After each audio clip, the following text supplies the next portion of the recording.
Сите лица со диабет тип 1 да добијат инсулински пумпи. Бараат од Сојузот на Сдруженијата на лицата со диабетес.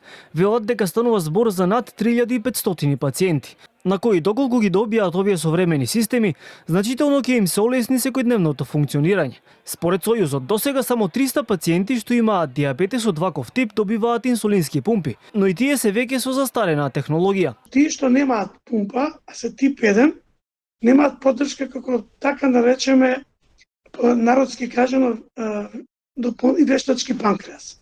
Инсулинската пумпа е вештачки панкреас кој што дозира инсулин според потребите на телото. Во однос на трошоци, сакам да кажам, прецеличните трошоци на пациентите ќе бидат минимум, односно ќе набуваат само терапијата која што им е потребна дополнително некоја таблетарна, а во однос на државата се заштедува најмалку 6 пати.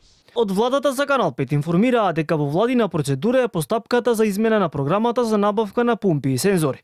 Со неа оваа година очекуваат зголемување на набавката за над 30%, односно околу 800 пумпи. Од друга страна пак со цел да се избегне недостатокот од инсулин, од Министерството за здравство и Националната комисија за диабет одлучиле потребните количини да ги набават одеднаш за 2 години. Министерот за здравство Таравари кажа дека целата административна процедура околу набавката е завршена. Да нема недостаток секоја година се набавува, па пак додека се направи набавката, има некогаш 2-3 дена да недостасува или 5 дена или 10 дена. Во 2 години ќе се набавуваат. Ова е рационализирање и мислам дека е подобро за сите граѓани, меѓутоа посебно за тие кои што боледуваат од диабет.